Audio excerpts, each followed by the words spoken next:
Bom, dando sequência à nossa série sobre as rainhas que marcaram a história, hoje nós vamos ao continente africano. No início da série, se você bem se lembra, nós falamos da Rainha Vitória, depois foi a vez da Rainha Maria Antonieta, seguida da Rainha Nefertiti, ou Nefertiti, como os egiptólogos falam. Depois falamos da Rainha Maria I, a Louca, a mãe de Dom João VI. E hoje, em mais um capítulo da série, nós vamos conhecer um pouco mais sobre o maior símbolo da resistência africana à colonização, que foi a Rainha Zinga Mbandi. E quem vem nos falar sobre ela é o historiador e coordenador do curso de História da Uninove, Savério Lavorato Júnior. Savério, obrigado por ter vindo. Obrigado pela oportunidade. Imagina a oportunidade, para mim que adoro história, sou um ávido, apaixonado, grande leitor de história e não aprendi nada até agora. Bom, vamos começar dizendo quem foi, você chama de Zinga. Zinga, acho que é popularmente, Zinga usualmente conhecido Zinga. Quem foi? É uma figura muito singular. Vocês elencaram várias rainhas europeias, e ela também tem esse quê europeizante nessa sua história. Mas, enfim, é uma mulher que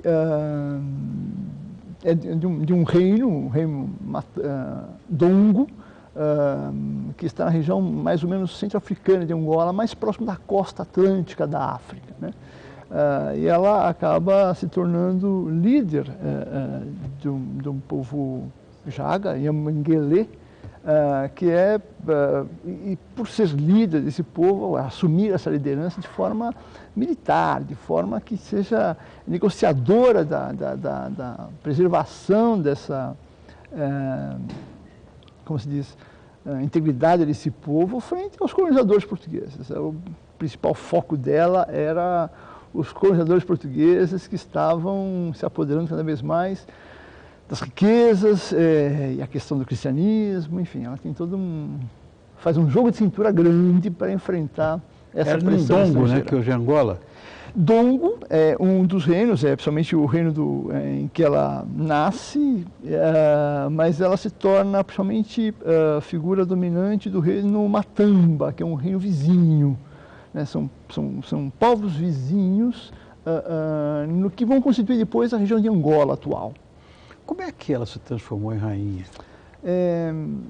A primeira aparição, assim, a mais evidente aparição da figura dela para a própria história desse povo é como embaixadora. É o irmão dela quem governa o reino Dongo e é ele quem vai tentar negociar com os portugueses essa entrada em território português, essa entrada de forma descontrolada. Tal. Não que eles tenham a resistência também assim, é muita negociação, porque há um benefício comercial que eles tentam tirar proveito. E é justamente contra isso que ele chama a irmã para poder ser uma negociadora em nome dele. Ele, na verdade, está numa situação bastante delicada e nesse trato com os portugueses, ela negocia uma preservação dos domínios do próprio povo, mas em troca, inclusive, ela se converte ao cristianismo. Ela fala assim, eu quero preservar o nosso território, nós podemos negociar as mercadorias, mas eu até converto ao cristianismo, é uma imposição. Em que época foi isso? Isso é 1624. Século XVII, né? XVII. O pau comendo solto com a escravatura, ela era filha de escravos também? Ela né? era uma filha de escravo, num contexto em que esses povos inimigos, é comum subjugarem, né? Ao subjugarem... Levavam para a praia, chegavam os navios negreiros, não todos. Às vezes até pegavam para serem guerreiros, para a sua comunidade, né? E ela é filha de escravo, mas ela é filha também de um rei. Ela também é filha de um rei, ela é uma figura que tem uma linhagem de ascendência, então... E tem uma representatividade grande para o povo dela. Ela acaba assumindo essa representatividade pela forma como ela conduz. Ela tem muita... É uma mulher corajosa, é uma mulher que militarmente ela se impõe, ela guerreia, ela chefia e é negociadora. Tem uma coisa muito curiosa, diz a lenda, não sei se é verdade isso, né, que a Zinga ela adotou vários costumes estranhos, inclusive na época do reinado dela, né? Mas estranhos à cultura do povo que ela, na verdade, dirigia. Um deles, não sei se é verdade, se vai desmistificar isso, não sei se é mito ou se é realidade, é que ela obrigava os seus amantes a se fantasiarem de mulher. É verdade isso? É verdade. É verdade. Ai, e ela não teve poucos amantes, né, simultaneamente. Era uma corte grande, sim, ela tinha essa... Ela também se vestia de homem. Ela também tinha essa coisa dessa imposição. Tá. E ela fazia isso com os maridos. E era uma corte refinada. Ela particularmente tinha a prática do uso de vários objetos, se adornava toda, com cobre, com ferro, com ouro, com prata. O próprio espaço onde ela ficava era um palácio possível para uma cultura como aquela. Era um lugar que tinha também tapetes, tinha esteiras diferentes, forrando as paredes. Essa coisa europeia que você citou no começo. Isso, ela tinha um contato, né? Toda a região já tinha um contato de quase 100 anos. Né? Os reinos acima da região onde ela está, Matamba, é o reino do Congo. O reino do Congo é um reino que tem os chefes congoleses, eles já têm vários contatos com os portugueses, com os cristãos, há uma troca muito grande, né? Os vínculos comerciais e inclusive de escravos é muito intenso, né? O que está acontecendo agora é esse povo ao sul do Congo tentando se tornar participante dessa situação, mas tendo um benefício em troca, não se submetendo. Não querem submeter e vão trabalhar para que não se submetam, mas tirem proveito de um contato com esses homens diferentes, brancos, que estão lá adentrando a região. Né? Na sua opinião, qual foi o maior feito da Ginga? Olha, resistir a uma pressão europeia naquela época, com armamento, com a religiosidade é um elemento forte, e tentar não se submeter territorialmente, não se submeter culturalmente, fazer todo o povo seguir essa orientação, é um grande feito. Né? Para os olhos europeus da época que frequentam, né, são clérigos e os próprios militares e autoridades portuguesas que vão para a região coordenar e comandar e governar Luanda, que já existe como interposto português, ela é uma mulher. Para eles, ela seria o sexo frágil, mas eles reconhecem depois a figura dela como rainha. Mas é uma mulher que eles têm que negociar, é uma mulher que eles têm que entendê-la, né, de um povo não civilizado, a figura chefe, a figura líder. Né? E ela faz isso com fibra. São mais ou menos 30, 40 anos, ela morre em 1665, mais ou menos, são 30, 40 anos de muita resistência. Então, acho que isso é um grande feito dela para a história, para o povo de Angola, que até hoje reverencia a figura de Ginga. Então, acaba sendo para qualquer povo que esteve no caminho dos colonizadores ou está no caminho dessa opressão. Né? Eu tenho amigos em Angola que fazem parte do governo de Angola, quando estão no Brasil, se encontram comigo e já me contaram muitas histórias a respeito, inclusive essa história da conversão, aspas, no conversão ao cristianismo, teria, não sei também se isso é mito, criado esse sincretismo religioso que existe aqui no Brasil, né? Ou seja, os santos católicos eram representados ou representavam os orixás ou os santos que eles acreditavam. Diz que essa coisa veio muito de Guiné e da Angola, né?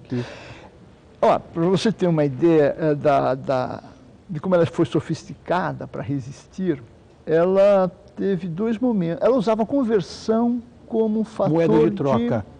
Negociação.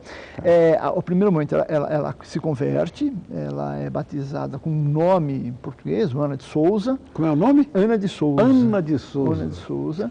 Ela tem irmãs que também são batizadas, uma delas fica refém dos portugueses por um bom tempo, mas uma vez cristã, ela faz as negociações políticas todas, inclusive a cristandade dela, e ela percebe que os portugueses não não aceitam, não respeitam o acordo, e ela abandona.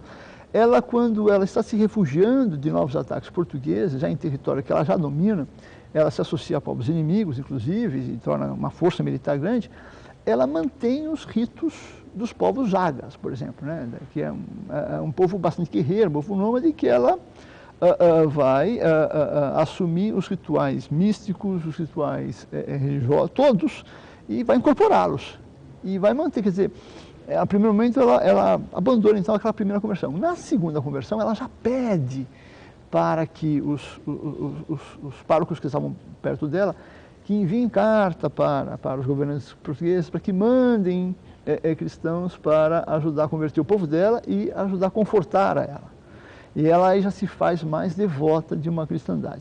Mas aí ela já é tarde, porque já associaram vários elementos de uma fé cristã, que já está cada vez mais imbuída no povo, e das tradições que ela mantém, mas que vão havendo trocas aí profundas. E você vai tendo uma mudança não, mas um agrupamento, um secretismo lá mesmo em território angolano, né? É engraçado porque existe já até hoje, essa manutenção desses costumes antigos e tal, e misturados, é uma assemblagem aí com o cristianismo, uma coisa fortíssima. muito forte isso. É assim aqui, é assim em Cuba, né? Acho que em todos esses países que tiveram uma tradição católica muito forte, que receberam toda essa população como uma tradição cultural imensa, né? É uma perda, né? Ou pelo menos correu-se o risco e se perdeu muito, né? De muitas tradições culturais, de muita organização social política original nesse processo. É uma interação sob força, não é uma interação sob força, né? Muita coisa teve que ser sucumbida aí, né? Por isso que os povos negros que vieram para cá, mas os povos indígenas já também acabaram se revelando aí também grandes, com muita ginga, para poder encarar essa submissão. E a luta dela contra essa coisa da escravatura? Porque isso deve ter sido pesado. É curioso, porque esses reinos, quer seja pertencentes ao Congo atual, ou esses que formaram depois Angola, tem a escravidão como um elemento inerente a convivências de tribos e de etnias, né? Ela quando se associa aos holandeses que chegam à Luanda, ela se associa e mantém uma rota importante no reino dela para que os holandeses tenham acesso a homens escravizados que vão ser vendidos. Ela negocia figuras africanas como cabeças a serem negociadas nas trocas. Ela usa os escravos como... se apoderar de homens para escravizar é algo que é totalmente natural. Era uma prática comum. E que ela está totalmente incorporada, vivendo essa cultura, né? Então ela não tem não é dela essa luta contra a escravidão. Até porque os negros vendiam. Os negros. Tem uma total... Quando a gente diz que esses povos da costa do ocidente da África, eles estão lidando com redes comerciais, eles estão fissurados com muitos objetos que esses europeus trazem. Fornecem muitos materiais que tem na África, mas também liberam muitas pessoas para serem escravizadas.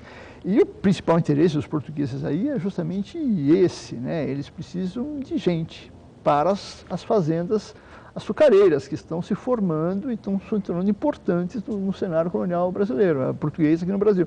Então, é disso que eles querem. E é por isso que tem toda a pressão para cima dela. Então, ela é uma mulher que vai negociar cabeças de homens e de mulheres. Ela vai vender também, né? Provavelmente inimigos do seu povo, mas serão escravizados.